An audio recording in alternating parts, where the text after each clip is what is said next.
the climate crisis, saving energy costs, and lifting up communities. Today, we will focus on how the Greenhouse Gas Reduction Fund, GGRF for short, can help with that and how communities can take advantage of it. GGRF is the largest ever infusion of federal funds in clean energy and climate change, with the lion's share, 40% of $27 billion, earmarked for communities that bear the highest per capita energy costs and are overburdened by pollution.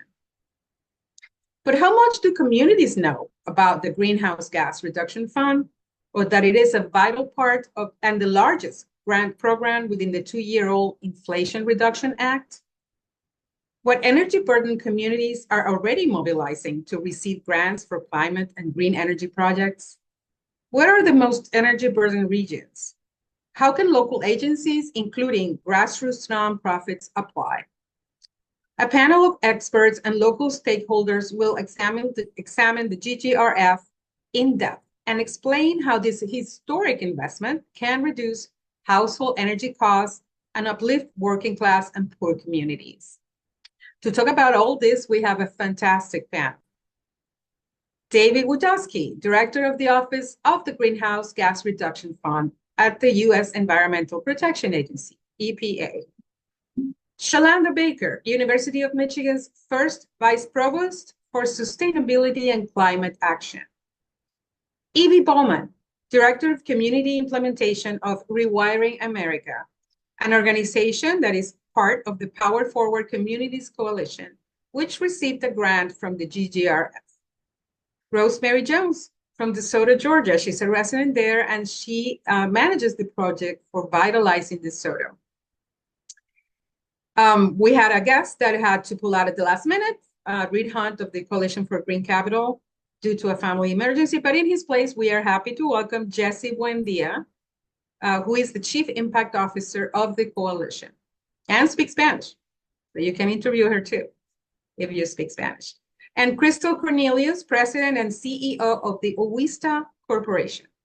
We are really honored to have all of you with us today. We ask speakers, as always, to speak slowly for our interpreters in Spanish, Mandarin, and Korean.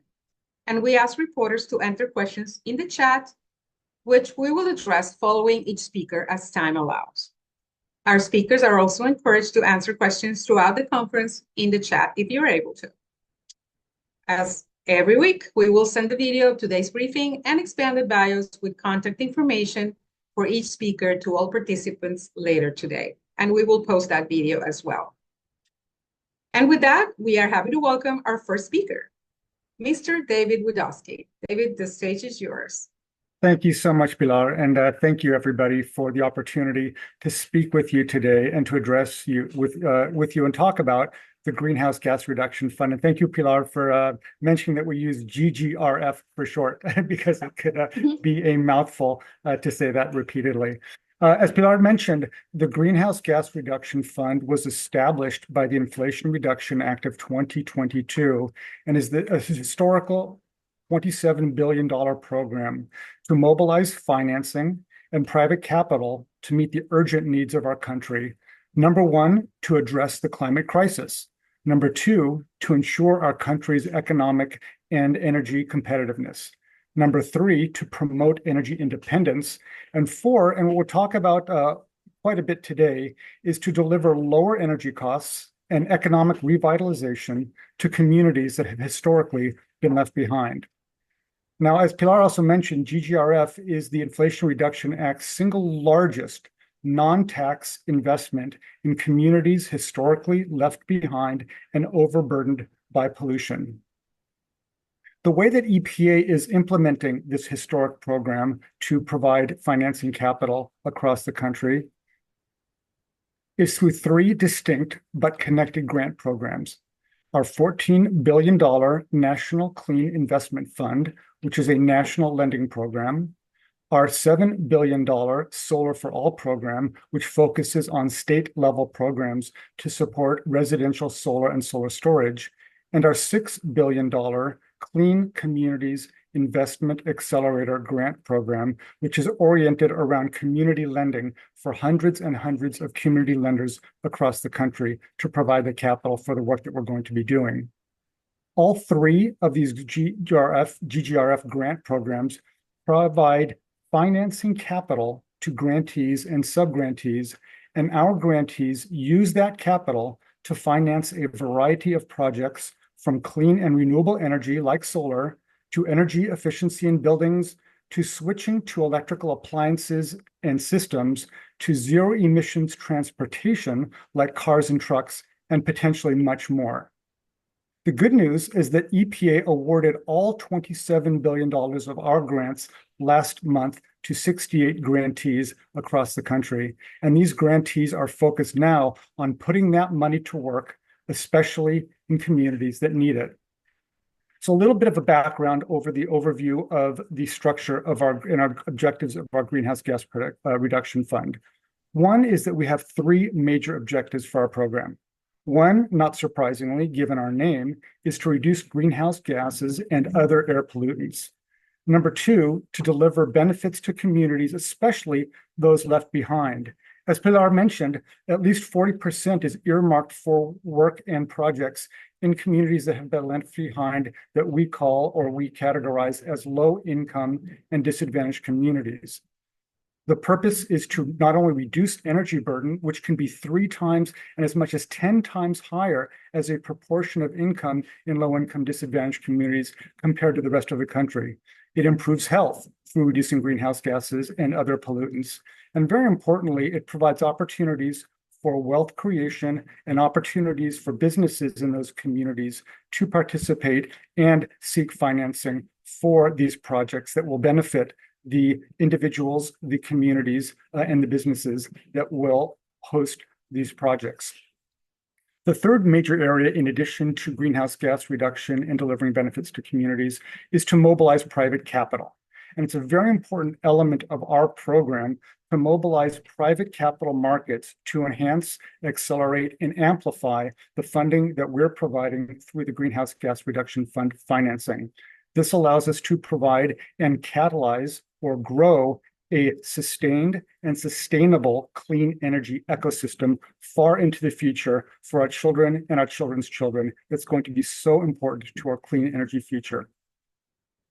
So I'm going to take just a moment and talk about the 3 grant programs and what they are doing in order to achieve our objectives and promote our programs. Number one, who are the grantees?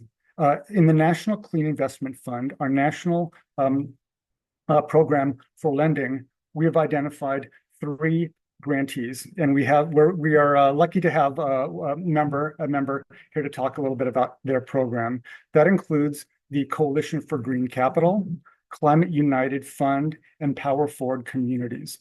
They have a variety of foci or focus areas for their grant programs and the work that they're going to be doing to develop financing and financing products. We have a website. It's fairly simple, epa.gov/GGRF. And one can go and find out much more about these organizations and their work plans and their goals and vision for implementing greenhouse gas reduction funds through our program. At the state level, our Solar for All program focuses primarily on community solar, residential solar, and solar storage.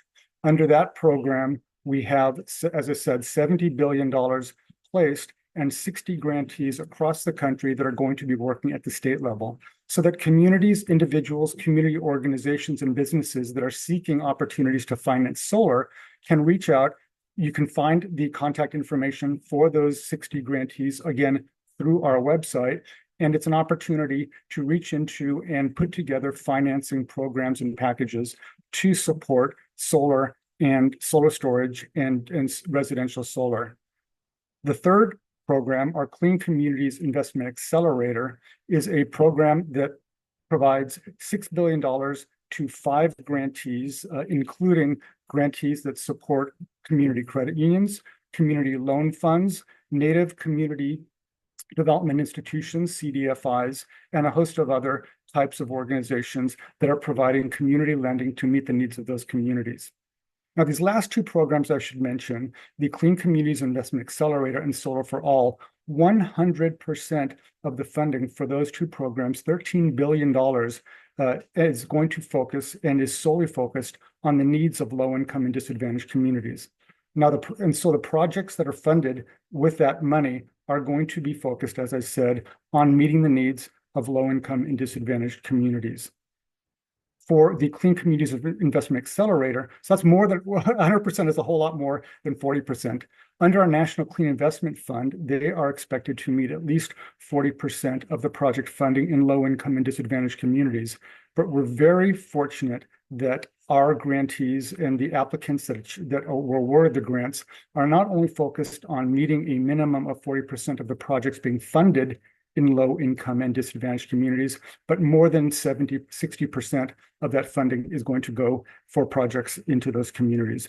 So what we're talking about is a huge opportunity for individuals, for businesses, for communities, and for those who are in need and would benefit from clean energy financing to seek financing at the community level, at the state level, and at the federal level across a number of different organizations and grantees, again, that have a variety of approaches, a variety of constituents, and means to address and support and protect the consumer needs and the affordable and conscientious financing that our communities need.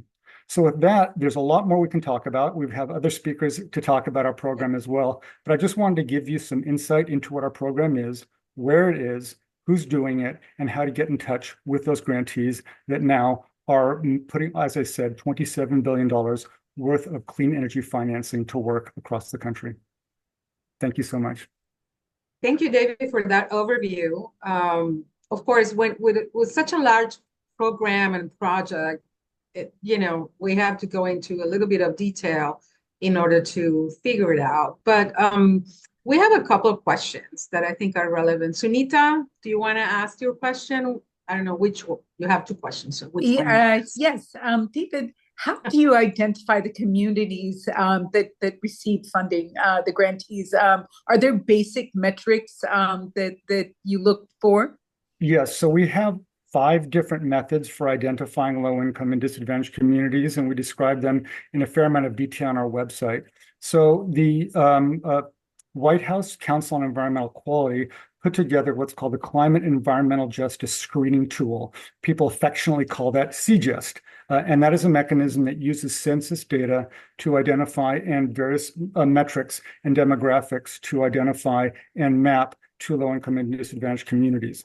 EPA expanded some of the definitions within CJEST, and we have what's called EJ Screen.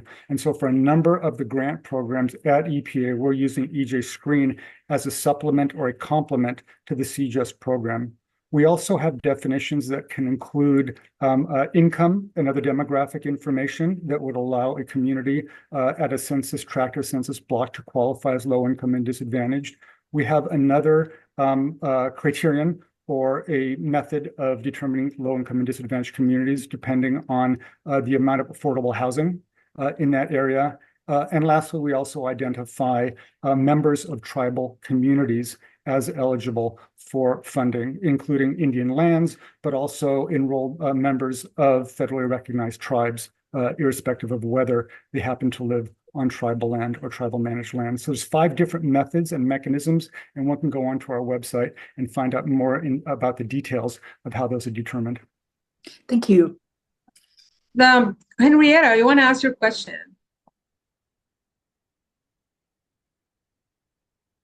Henrietta Burrows? Yes, I'm here. Thanks so much. David, you mentioned that this fund was created by the Reduction Act. Was this an act passed by all of Congress? And if there is a change in administration, would the fund still exist? Or could it be completely deleted? So it was passed by Congress. It was certainly not unanimous, and one can look at the history of the votes on that act, but it was passed by Congress in 2022. We were given a statutory or a legislative deadline to obligate all $27 billion by 2024, September 30th, which is just a couple of weeks away. We managed to start a program from scratch, go through the entire process of a very ambitious solicitation and an extremely extensive evaluation process to identify our grantees, and we finished that a month and a half early. So the funding is that when I say the funding is obligated, it means that we have a legal contract with the grantees for the funding that we've made available through these grants. And so we have a legal, as I said, agreement in partnership with the grantees for the funding that has now been obligated and that they are able to start utilizing. Thank you. Okay, thank you so much. We're going to move to our next speaker, and that is Shalanda Baker, who's going to talk to us a little bit about why this all is necessary. Welcome, Ms. Baker. Thank you so much, Pilar. Muchas gracias. And it's so great to see everyone here on the call. There's a lot of information to digest. I think it would be useful, before I get into kind of the data points, to talk a little bit about the context for all of this. So by context, I mean the executive orders that unlocked and provided the gateway for equity to be the focal point for the Biden-Harris administration, and then the enormous dollars that have flowed and will continue to flow through the federal government by virtue of Congress's mandates. So I want to talk about that context, and then I want to get into the data that supports the need for an ambitious program such as the Greenhouse Gas Reduction Fund. And then finally, I want to talk a little bit about what I see as some of the challenges that communities of color, low-income communities might face in really making sure that this is the transformative program it was intended to be. So those are the three things I want to talk about, and I look forward to your questions. So in terms of context, on day one of the Biden-Harris administration, the president signed Executive Order 13985. And this was the executive order on advancing racial equity and support for underserved communities through the federal government. And I mention this executive order not only because it was the day one order, but because it really required every single federal agency to look at barriers communities face when accessing that federal agency's resources. EPA certainly went through this exercise, as well as every other federal agency. But this really provides the context for being able to deliver, again, on the promises of this ambitious program. So 7 days later, the president signed Executive Order 14008. And this was the landmark climate order, tackling the climate crisis at home and abroad. And within that executive order was the Justice 40 initiative, which some of you may be familiar with, but some of you may not. But the Justice 40 initiative is the president's promise that 40%, or the goal that 40% of the benefits of every single program in the federal government focused on climate and clean energy and a number of other things would go to disadvantaged communities.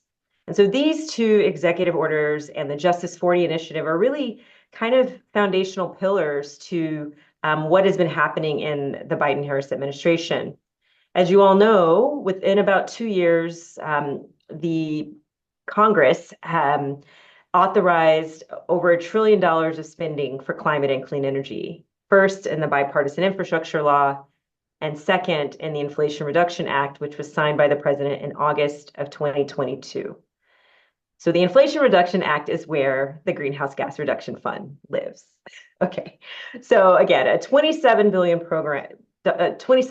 program really designed to be equitable in terms of its impact and to be focused on communities that have been overburdened by pollution, underserved by the federal government historically. So I want to talk a little bit about the data points that make a program like the Greenhouse Gas Reduction Fund relevant and needed. So first, and David mentioned on this, great to see you, David. But David began to talk about this a little bit. We know from data that has been collected by the Energy Information Administration, which is a part of the federal government under the Department of Energy, that 1 in 3 Americans experiences energy insecurity. And so this is something that many of us in the energy world talk about, but energy insecurity is making the difficult choice every single month about whether to heat or cool your home or eat. And we see energy insecurity manifested when people are doing dangerous things to heat their homes in the winter or keeping their homes at unsafe and unhealthy temperatures during the summer and even during the winter. Energy insecurity can lead to things like household fires, can lead to things like death as well. My colleague here at the University of Michigan, Dr. Tony Reams, has done a lot of great work on that. Diana Hernandez at Columbia University has also done a lot of great work on that. But so energy insecurity is very much a direct outgrowth of energy burden. And so energy burden is when over 6% of your household income goes to meet your energy needs.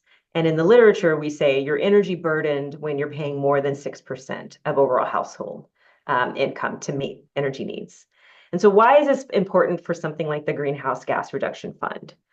Well, we know that low-income households are inherently energy burdened because the way that we structure our energy rates in this country is regressive in nature. So the lower your income, inevitably the more you're paying to meet a standard energy cost in your utility district. We also know, based on the research and the data, that over 52% of African American households is energy insecure.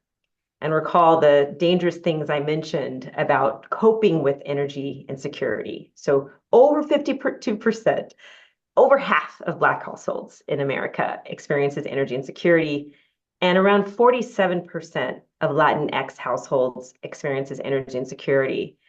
We also know that there are many Native American households that simply lack access to electricity altogether. And finally, low-income communities, again, are experiencing high levels of energy insecurity. So this is the context, again, in which the Greenhouse Gas Reduction Fund was adopted and why it's targeting those low-income households.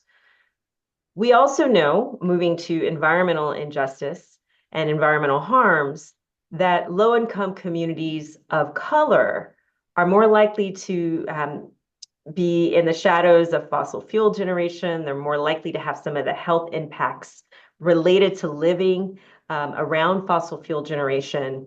And this program is really designed to bring more access to clean energy to those communities and just bring more clean energy on the grid to overall clean up the communities that are experiencing disproportionate impacts related to the energy system and related to the current reliance on fossil fuels.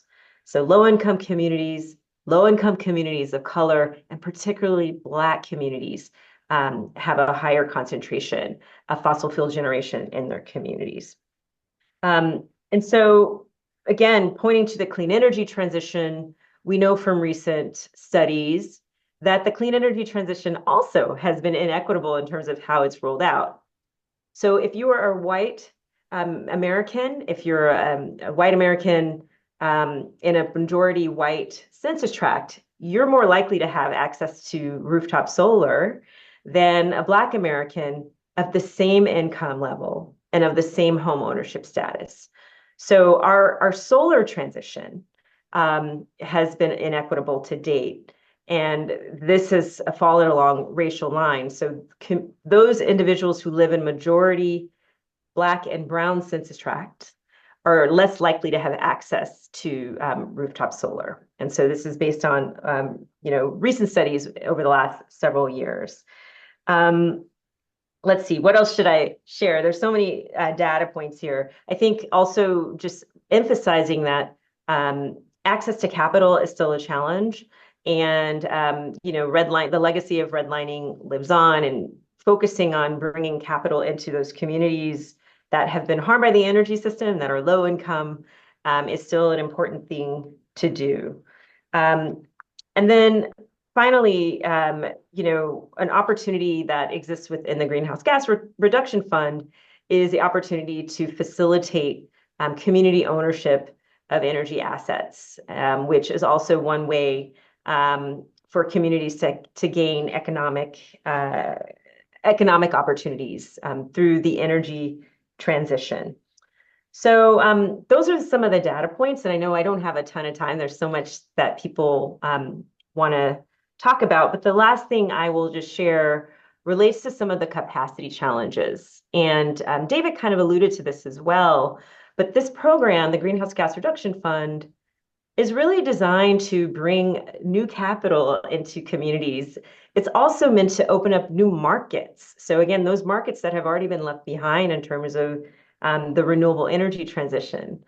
But if those communities are not ready, they haven't been educated in terms of the information that is out there, they don't have the workforce preparation to even participate in this new workforce that's going to be created through this, and they don't have the business background and skills to participate, then we know this program wouldn't meet all of its goals. And so it's really important to build capacity for folks to participate as workers in this transition, but also as business owners, because this is such a significant wealth creation opportunity, a historic wealth creation opportunity that we have with the clean energy transition, but particularly with the jobs that are going to be created through the Greenhouse Gas Reduction Fund, and the businesses that are going to be created through the Greenhouse Gas Reduction Fund.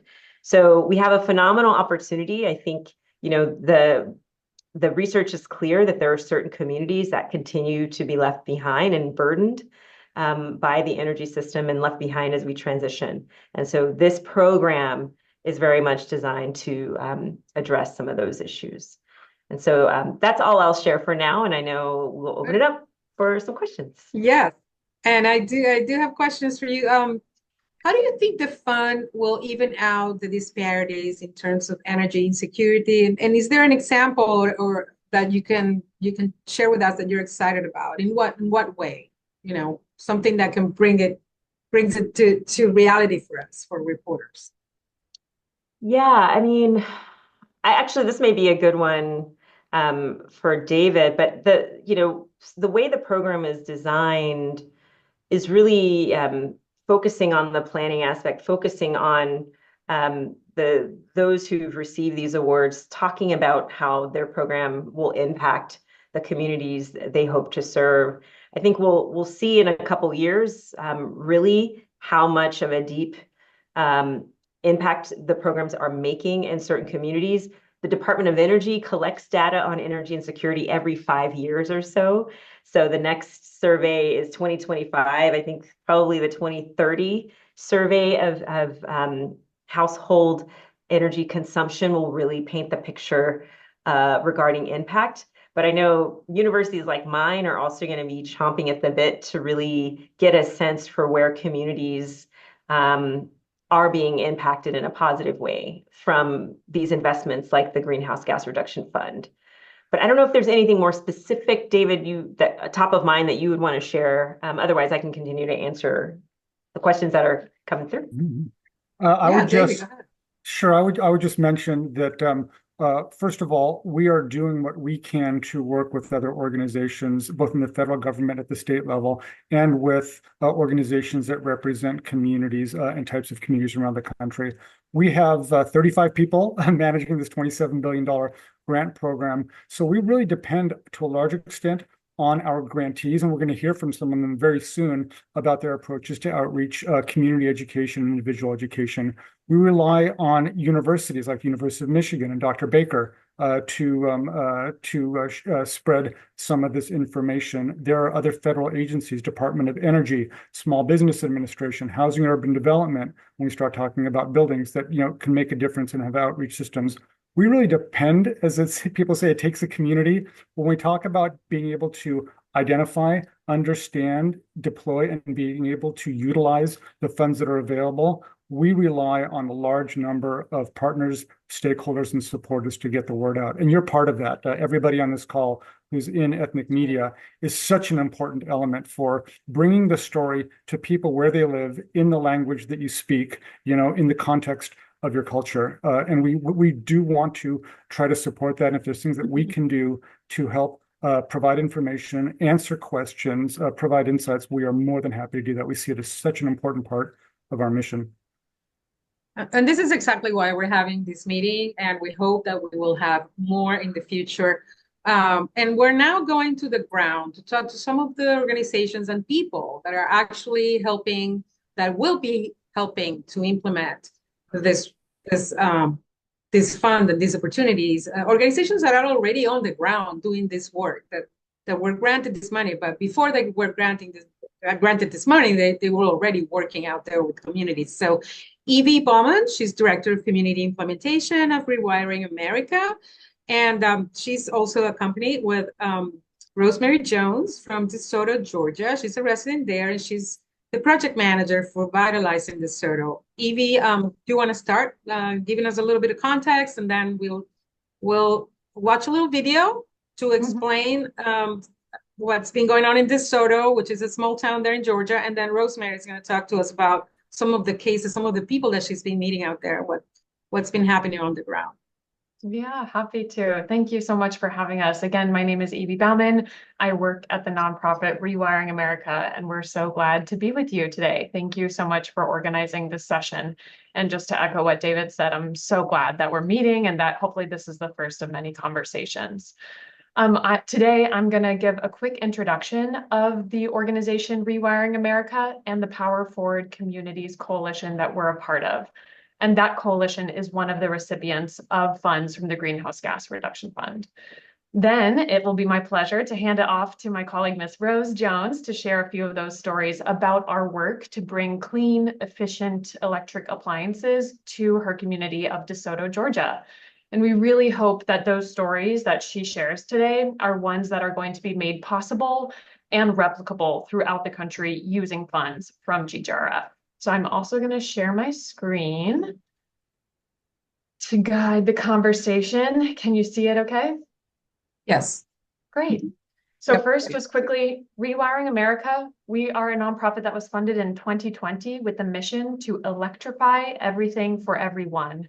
And what that means is replacing any machine that currently burns fossil fuels with an electric version of that machine, and then powering that machine with clean, renewable energy. And we've narrowed our focus on this climate solution to the residential sector because we've calculated that about 42% of the US's energy-related emissions come from decisions that are made around the kitchen table. And we see this as a huge opportunity to take meaningful personal action. And so these machines that we use to heat and cool our home, to cook our food, to dry our clothes, to get around, in many places of the country, they are powered by fossil fuels. And by choosing electric versions of those machines, we can combat the climate crisis, but we can also significantly improve our quality of life at home. Think better air quality, more efficient machines, and lower energy bills in many cases to reduce the energy burden that we've been hearing about. Sorry about that. And right now, fossil fuel versions of these machines are often less expensive to install and to operate. But thanks to the Inflation Reduction Act, there are a number of tax credits and rebates to make swapping out these appliances in your home more affordable and bring down that upfront cost. So there's been a lot of discussion in the chat about how can we spread the word. At Rewiring America, we specifically created this website to help you better understand the rebate programs that are currently rolling out state by state over the course of this year and next. Currently, Wisconsin and New York are some of the first states to go live with programs, and more will be coming available over the next year.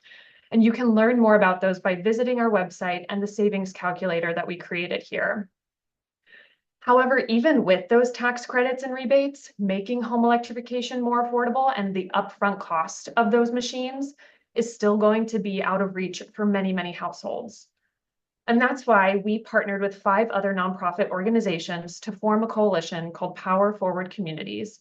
And we applied for the National Clean Investment Fund Award through the Greenhouse Gas Reduction Fund, because we want to bring financial products to the market to make these kinds of upgrades more accessible to households across all income spectrums. So Power Forward Communities, we are a group of 5 different nonprofits that collectively have deep community connections, financial expertise in affordable housing, and significant federal grant experience. And I know that David touched on this, specifically the 3 different programs within it. So again, we were part of the National Clean Investment Fund, which is really focused on lending products. And we received $2 billion over a 7-year period to bring financing and also to lead market development efforts to make electrification the inevitable choice and more accessible for everybody. So we're really focused on making it easier for you to install a heat pump, which is a device that does both heating and cooling in your home, and other electric appliances that are a key part of our clean energy transition. And our coalition is actively working with implementation partners right now in our initial key launch markets to finalize these plans and ensure that our work delivers immediate results. And at Rewiring specifically, we've learned a lot about delivering results through what we've been calling our demonstration projects over the past year. So last fall, we launched 5 different projects in communities that are not your usual suspects for climate action and frequently underserved or overlooked. These projects took place in primarily low-income and disadvantaged communities, and we provided at least 1 electrification upgrade at no cost to the participant. We also targeted homes that are likely to see energy bill savings from the upgrade, and we partnered with manufacturers to receive donated appliances from them to make sure that we could reach more homes. And here's a photo of Miss Rose, who you'll hear from momentarily, and later Stacey Abrams, who are boots on the ground in Georgia. So these are the communities where we worked, and I just want to note that there are a few key distinctions between these projects and the program that we'll be rolling out with GGRF support. Primarily, we'll be taking advantage of those Inflation Reduction Act rebates for the upgrades in future GGRF communities, and we will be pairing those rebates with a financing offering to households for the remainder of the upfront cost. Whereas in these demonstration projects, we covered the full cost of the upgrade with the goal of raising awareness about these electric appliances and the rebates that are going to become available. So we think that the stories from each of these sites will be powerful examples of what's possible through the Greenhouse Gas Reduction Fund. And today we really want to highlight our work in DeSoto. So I'm going to share a video now of our work there, where we provided around 75 households with an electric appliance upgrade, and we partnered closely with the utility there, Georgia Power, to take advantage of their energy efficiency incentives. So now I'm going to switch my screen sharing and hopefully successfully share this video. Okay, I'll go full screen. Let me know if you can hear the audio. When I think this program was a blessing, they came in and redid my air unit, still 100% better, and I'm grateful. My utility bill had actually gone from around $180 down to $98. Going around and meeting the people and see the look on their face, you know, we install this stuff and it works. So rewarding when you help with somebody else. Stacy chose us to start this program, and I appreciate that, especially with me when it gets real hot. This really helps me out. My son's in Dooley County right now, trying to get him out to eat, knowing the whole house be full, you know, I actually be excited that my son come home. It's a program that prayerfully, you know, it gets more exposure and the attention that it really needs, and it will expand and overflow to different cities. When I think this program was a blessing. Okay, and with that, Miss Rose, please, I pass the mic to you. Okay, all right. Words, I just want to be in like a personal testimony today. Words cannot express how we appreciate Stacey Abrams and Rewiring America bringing this to a small town like DeSoto, Georgia, a town where everyone there knows each other. And not only do we know each other, we support each other. a town where you're providing an outstanding opportunity for residents there in the Vitalizing DeSoto project. I want to start by saying the upgrades provided through the Vitalizing DeSoto project will help our residents lower their energy bill, as you just heard, and ensure they have a healthy and comfortable place to live. We started out with a town hall meeting that was conducted with Stacey Abrams and the Rewiring America team. They provided insights and questions about this project. Residents were given the opportunity to sign up, and those unable to attend, they could call the mayor or me. At first, these residents found it hard to believe that all DeSoto residents are eligible to participate in the program at no cost to them. Some asked,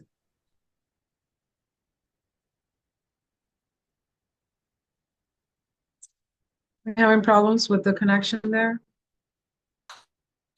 Yeah, you told me this could happen. Okay. Hello, hello? Miss Rose? Yeah, we were having problems hearing you. Hello? Okay. Oh, goodness. So can you hear me now? Yes, we can hear you now. Please go on. Okay. So many of them thought it was a scam. They thought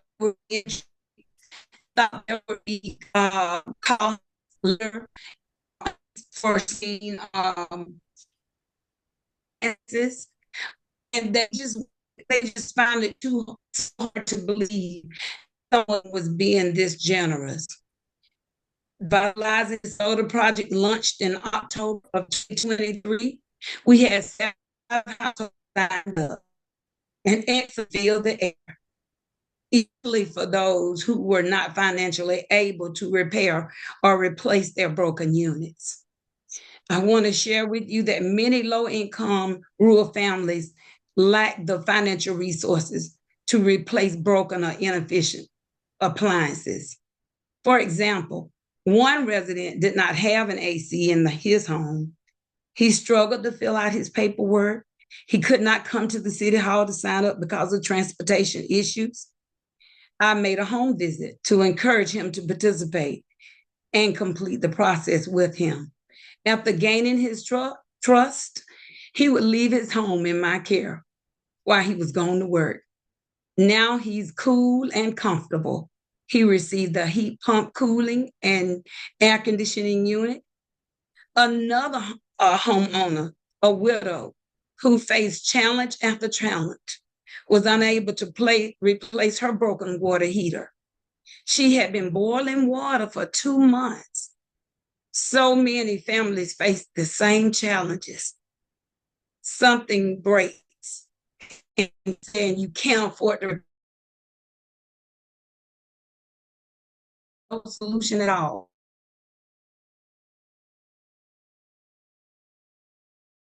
In early December, before the project started, the contractor installed a brand new heat pump hot water heater that provides all the hot water needed, energy and money. She's grateful, and that there by itself is enough. Because she feels good about the program because it's going to be more options for other families. And lastly, there's an elderly woman battling cancer.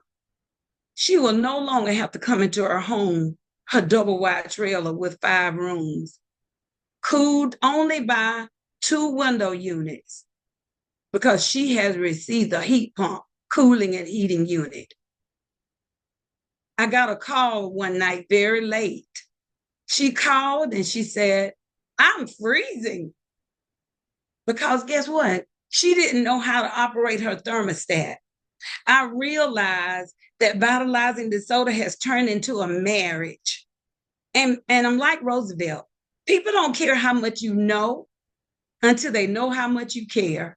So after listening to our residents and talking to the team, I make monthly updates and we have a discussion monthly, sometime weekly. And when we finished talking, the plan was made in July with the residents to participate in the DeSoto education event. That's when Miss Stacey Abrams came down, contractor squads, York and Ream representatives, HVAC technicians, and many, many more. They came to teach our residents how to operate their new upgrades. That was much needed.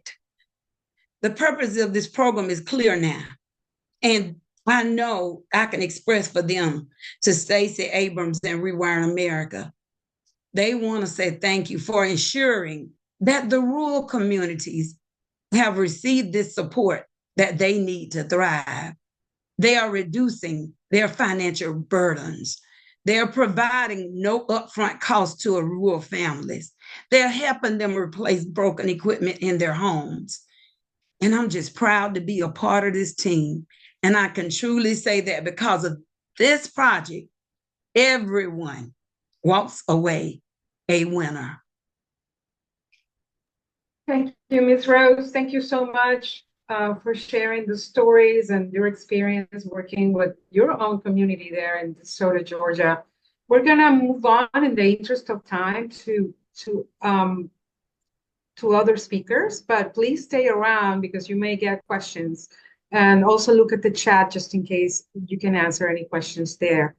And so next, we're going to hear from Jesse Buendia from the Coalition for Green Capital about how the money from this fund can help communities fund a number of projects. Jesse? Hi, buenos días. Buenos Me llamo días. Jessie Buendia. I'm the Chief Impact Officer at the Coalition for Green Capital. We are lucky enough to be one of the 3 national financial institution coalitions that received funding from the Greenhouse Gas Reduction Fund. And I'm very privileged to be on this call with Evie from Rewiring America as my counterpart, and also the brilliant minds at EPA and the federal government who helped shape this program. The Coalition for Green Capital received a $5 billion award to be able to support green bank financial institutions. Many of you may have never heard of a green bank before.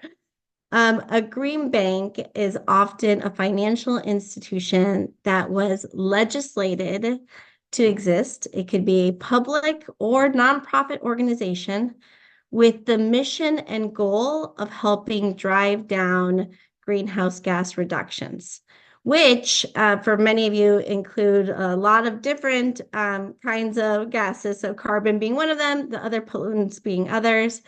But it is what is leading all the challenges that we see across the country with climate change that has a disproportionately negative impact on communities of color, low-income communities, rural and tribal areas. So a huge credit to the people who designed this program for thinking about how, as we solve the climate crisis, how do we put the most impacted communities first in line to receive the benefits. I will say what is very exciting about being a part of a coalition of green banks that have been around for decades doing this work is that a lot of what seems really, really hard to do, which is understanding the science and the math behind what it's going to take to actually outpace the negative effects of climate change, our coalition members are experts.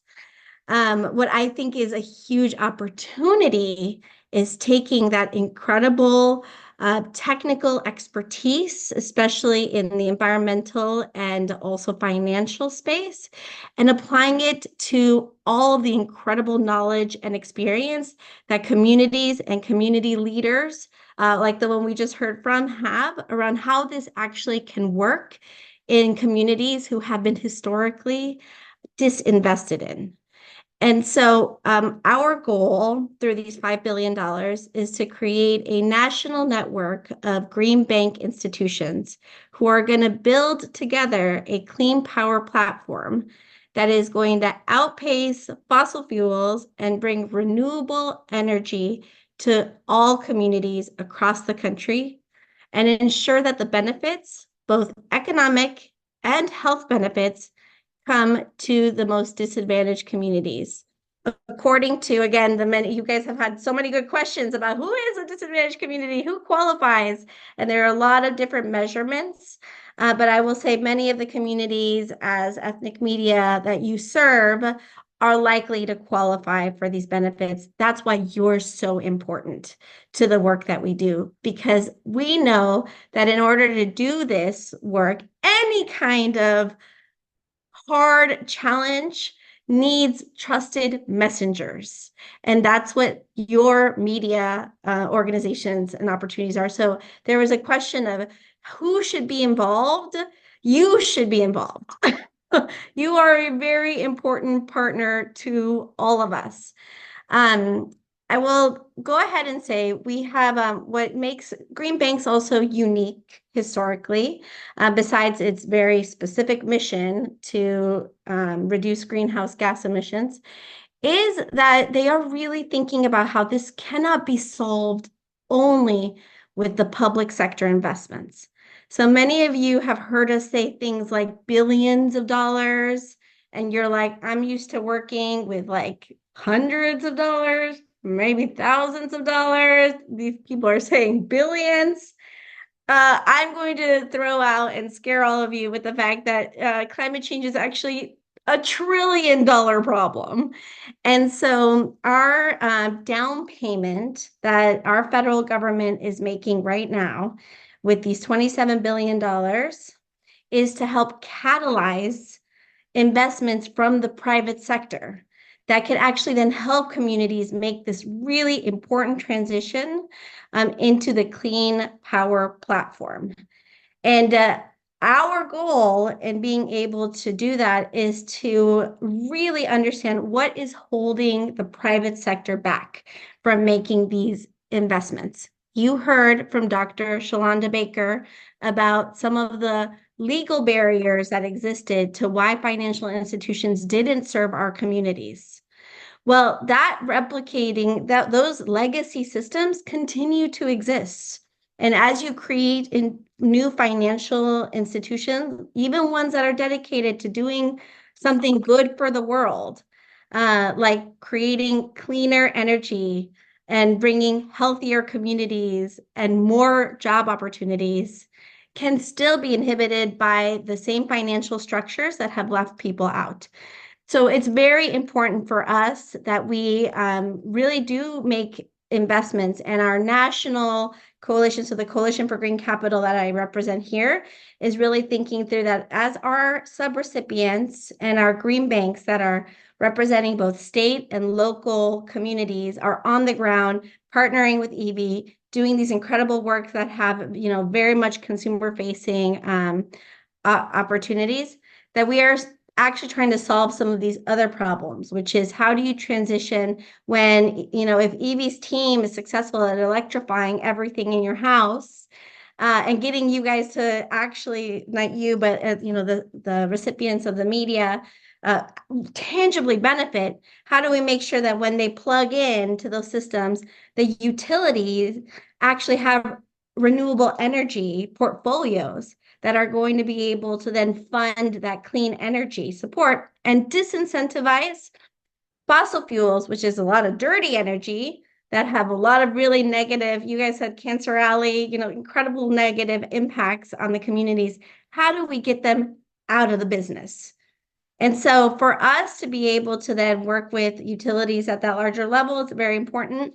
The other thing is when we actually talk to businesses, some of you talked about the minority businesses. Are there opportunities for minority businesses?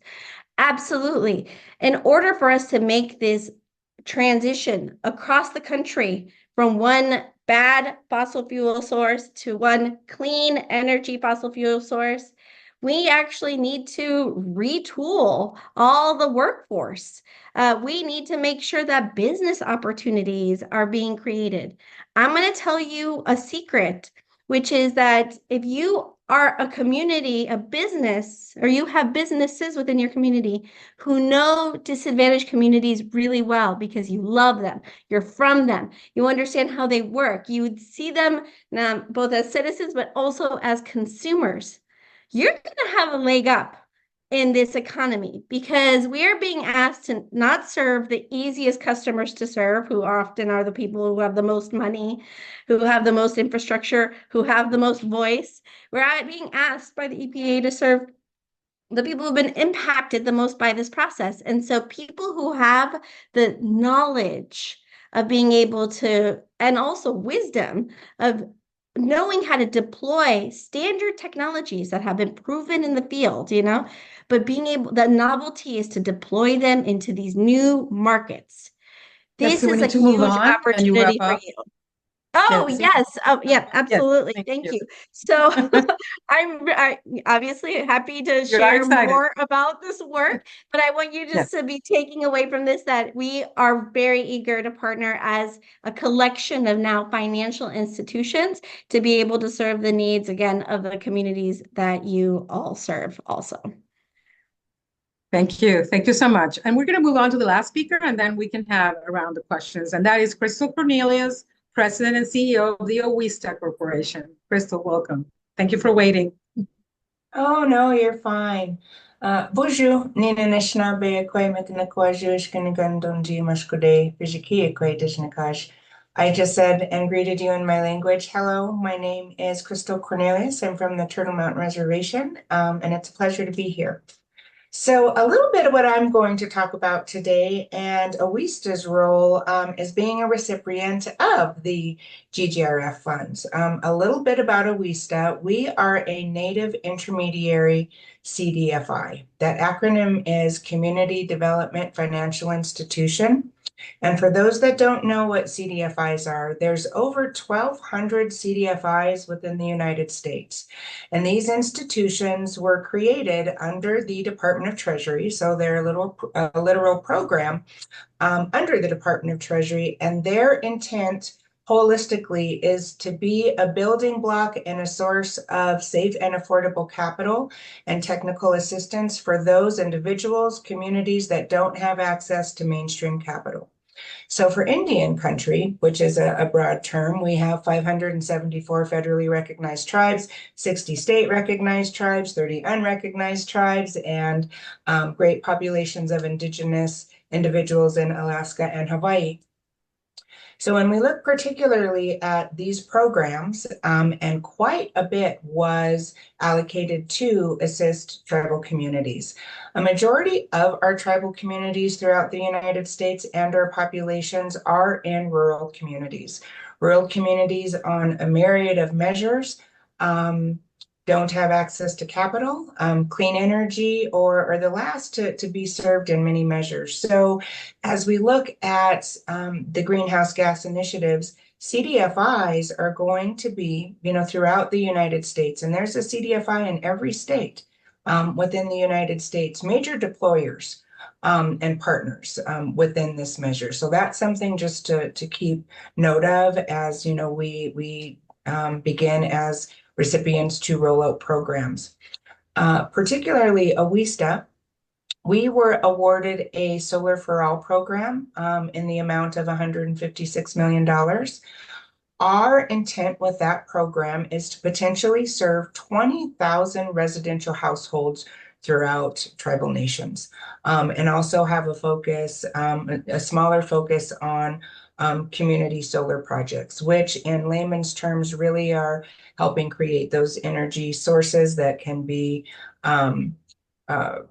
assessed by tribal members, other tribal members. What's really exciting, and each one of our speakers has alluded to, America, as we see right now, this is the biggest allocation of funding towards green energy, and we're not stopping. So this is And not only because of these federal allocations, but this is somewhere globally we know we all need to go. So as we look at serving our disadvantaged communities, tribal communities, and a lot of our minority communities are going to have the same models, we're not only at looking at projects and energy efficiency, which is incredibly important, and resiliency, but we're also looking at building up that workforce development. And that's incredibly important because we are going to have a huge vacuum of hundreds of thousands of jobs that are needed. If we can help create systematically in conjunction with projects, workforce development, and layer that with the business opportunities, this funding is literally going to change the economic landscape, the energy landscape of our communities, period. And especially our rural communities and minority focused communities. So within the program, I think it's also important to note, we have a lot of our awardees on here today. We're all also working collectively together to be able to leverage this funding to the best of our abilities. There's going to be a lot of training programs that are laid out in a myriad of measures. How can we all correlate and be able individually to come back and say, all right, I've got to change this curriculum in a cultural manner, which makes it more receptive to my community. So you're going to be seeing also a lot of correlation and coordination that needs to exist between these programs. The Solar for All program that AWISTA is implementing is a 5-year program. We'll formally be rolling out. We're in the pre-planning period as we speak now. We're looking at April. Within April of next year. So we've got a pretty quick timeline. What you'll find as well, a lot of communities are wondering, am I eligible? How do I even see what I need? And that's what we're going to find quite a bit. We're going to have communities that now have opportunities for the first time, but solar is going to look different, as an example, in Alaska than it would in the Southwest. So we're going to also be looking at a lot of energy assessments and upgrades in this measure.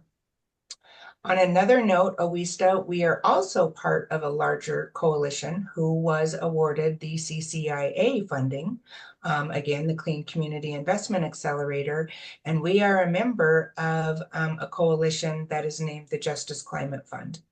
The Justice Climate Fund, we are an 11-member coalition that essentially represents the Black and Brown lenders in the nation, over 1,600 Black and Brown lenders in marginalized communities. So with our CCIA funding, Clean Communities Investment Accelerator, specifically for AWISTA and our tribal nations, we also have the opportunity to assist with workforce development, with capacity building grants for organizations or direct projects as well. So in terms of what we're looking at in the landscape for rural communities, for tribal communities, within the Solar for All program, there are about 6 awardees that are particularly looking at tribal communities. And again, within the other context, tribal communities are in the hindsight to be served within the respective programs. I could speak a lot more on that in the respective time or questions. I'm sure that we'll be providing our information to our list of applicants. We would welcome any questions. We would welcome any partnerships. And I think it may be a good idea too, maybe for a follow-up, and we can provide information to, kind of keep updated. I know that as a recipient, we're sending out information on, what we know is coming or things to be apprised of. So I thank you so much for your time. David, thank you for your time. EPA, again, this was an amazing initiative that's really going to change the trajectory of our economy, our resiliency, and hope we're one step further to saving our planet. We only got one and they're not making any more. So good initiative, and thank you all for your time today. Thank you, Crystal. Frank Blanquette, do you want to ask your question or any question?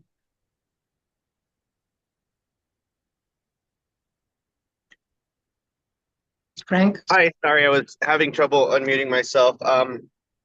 Crystal, what advice do you have for tribal communities across the country that don't have someone like Peggy Flanagan or Tim Waltz that actively work on communication between government and tribal communities?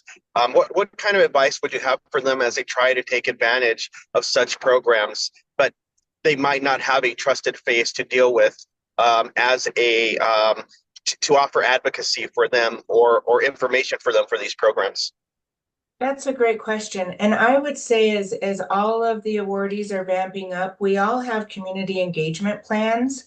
So you're going to be finding, all tribes, all communities respectively in our areas are going to be directly reached out to with, initial information of this is what the program looks like. Here's webinars. Here is contacts that you can speak to. OWISTA, we're also creating a website which will be launched, and it will have trusted vendors that you can work with. It will have, respective projects, contacts that tribes will have availability to really assess what does this look like for my community. So we're aiming on reaching every tribal community in the nation, which is, that's a big step, but that's definitely going to be available, if that's helpful, Frank. Thank you for the question.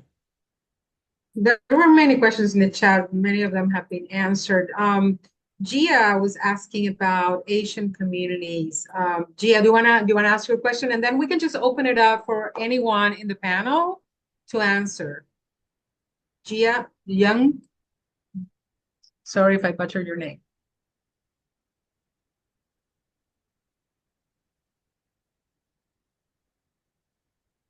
Can you mute Gia Young? Jung.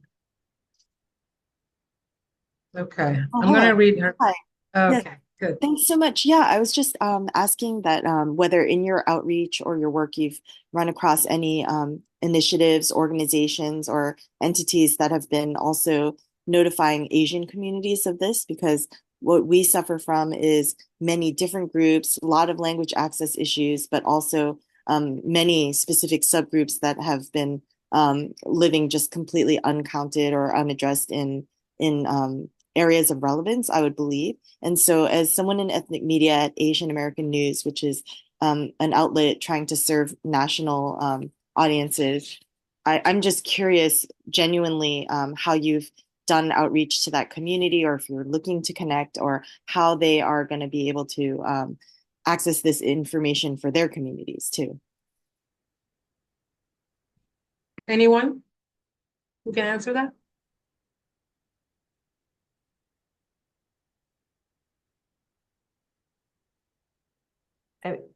I will just jump in. I mean, obviously, I'm not one of the program administrators, but this really is about the grantees and about the grantees really understanding what markets they want to serve and doing the deep outreach in those communities to be successful.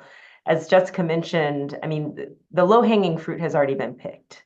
And so the GGRF is really about the hardest to reach markets, and the market that Gia, you're describing is one of those. So I would imagine that there is one of those grantees really focusing on getting into that particular market. But again, the data collection piece, that's a perennial issue that we face, in academia, but also in the federal government. So a lot more information needs to be collected, I think, on the back end of this program. Thank you so much. Let's go to another question. Jay Malhotra. Jay Malhotra, can you unmute? Jay? Yeah, can you hear me? Yes, go ahead. Okay, great, thank you. I'm with Indo-American News here in Houston, and we serve the South Asian community both by print as well as on radio and digitally.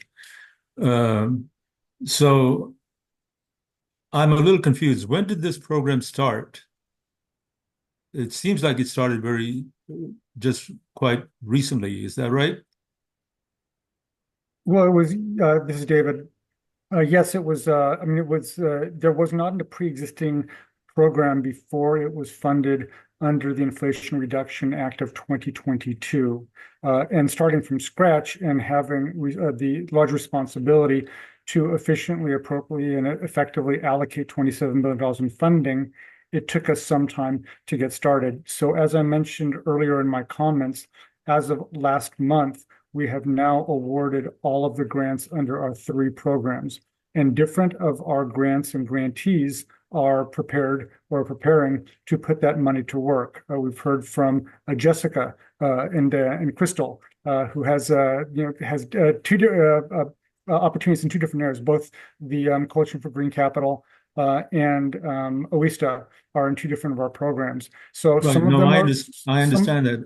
I'm sorry, I don't mean to take away anyone else's time, but I'm being very specific about one thing.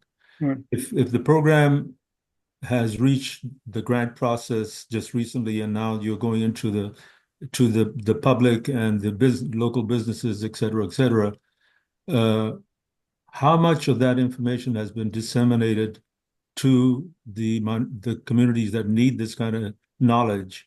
For example, I mean, my media is 43 years old. I have not received any literature about this until I got this invite to this Zoom meeting.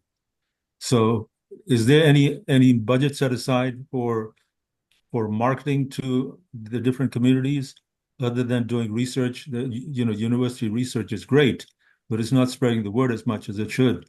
Okay, sorry, I thought the question was about when, not how. So let me No, focus on. the question was about when, because I'm kind of curious, because if it took so long to get this program initiated, it started, how are you going to get the message out to the public at this point? We've been doing it at EPA through our Office of Public Affairs and reaching out to a number of media organizations. Now, admittedly, I don't know if we have 100. I don't think we can claim that we have 100% coverage to every media outlet. What we don't have a specific budget at EPA, but as we heard from some of our grantees, they have the resources and the means and the intention and the intent to reach out and start spreading that word more broadly and more widely. And so we're hoping through word of mouth, through media, through other kinds of conversations in multiple modes of communication, we're going to get that word out. As I said earlier, we rely very much on our partners, our grantees, our collaborators, our supporters to share some of that, share some of the word. And I'm sorry if you didn't hear about it until now, but I'm very glad that you're participating in today's conversation. And I'm hoping that this event will help catalyze and start to spread the word around Greenhouse Gas Reduction Fund and the opportunities that are inherent in the financing programs that we're supporting. And I'll just add Thank you so much to that, yes. Jay, Yes. that each awardee is in a different state of launching. Solar for All were awarded as one of the last stages of awardees. So based on every organization's work plans and adjustments internally that have to be done before project activities can happen, that is all literally just happened. So that's a great question. And again, I think I'll somewhat mirror what Jay indicated. A lot of the awardees and grantees now are really vamping up their communication, their outreach. So glad that you did hear about it, and you'll be hearing much more as the months roll on. Thank you. We need to wrap up, but may I just point out that this is what we're doing here. We're talking to you about this program because it is important that you take it to communities. It's exactly what we're doing right now. I just want to go one last very quick round, and we need to finish with this. To each of you, what is the takeaway that you think media, each one of us in the ethnic media world can give to our communities? What is the headline? What is the story that we need to tell? David? I think the story that we need to tell is that there is funding and financing available to help people and communities change their lives for the better, reduce energy costs, promote energy efficiency, and create jobs and support businesses in those communities through a clean energy economy. Dr. Baker? Sure. I think the takeaway is that the Greenhouse Gas Reduction Fund is really focused on closing a 100-year-old gap, right? And a multi-century, curing a multi-century problem that we have in this country related to structural racism and structural inequality. But it will take partnership. And so, everything is happening all at once, but we do need communities to be on the ground ready. We need new businesses that are ready to participate and take a risk in this new clean energy economy. But this program and others like it within the administration are really designed to remedy longstanding issues in this country. Thank you. Evie? Yeah, and I invite Miss Rose too, who I know had some internet connections, to come off mute if you have something to share, Miss Rose. But I just want to reiterate what Dr. Baker said during her portion too. Like, this is a historic moment and a wealth transfer opportunity, and we have seen some amazing job opportunities through even our small scale demonstration projects already developing the workforce. And this is an opportunity to catalyze that, bring more folks into the transition who look like the folks who are being served now through this program, who can build their own businesses and have longevity. And it's really up to each of the grantees and all of our partners to keep making those courageous choices that really encourage a just transition. So, Ms. Rose, I don't know if you have anything to add to. Thank you, Ms. Rose. Really quick. What is the main takeaway for us reporters? What do you want us to communicate to people? That Evie, I think you covered it really well. And I want to say to you that we have our media available and have been making presentations. We have a few articles that have been printed. Representative Bowles, he was in the meeting, he was there with us, and he took away some of the testimonies, personal testimonies from some of the residents. So the media is a part of ours, and I have 2 newspapers where they've been published, giving them all of the information needed to make their home more comfortable and free of fossil fuel and reduce their bill, because that's what it's all about, reducing the bill, so I can use that money in a more needed area. Okay, thank you so much. Jessica and Crystal. I think my takeaway for ethnic media today is that this is not a short-term story, it's a long-term story. This is probably one of the only programs that is designed to exist beyond the end of the grant term, in that it's creating self-sustaining financial institutions who are going to provide this kind of green lending opportunity to businesses and communities everywhere in perpetuity. So it's not a grant program, it's a loan program. And so the loans will continue to recycle, so we can offer more loans, so we can continue, again, helping provide capital beyond 7 years. Thank you, Crystal. I think everyone has said something so brilliantly. So ditto to all of that. I guess a takeaway just generally is, particularly rural communities have an opportunity to be the lead in energy development within workforce development, and really leading the charge in the transition to green America. So I'm excited about that. Well, thank you, everyone. And thank you for your patience. We went way over time this week, but we thought this was worth it.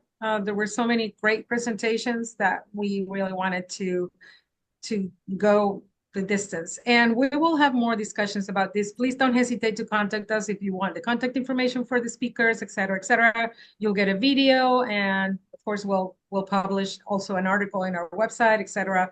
Thank you, all of you, for being available, so generous with your time, and have a good weekend.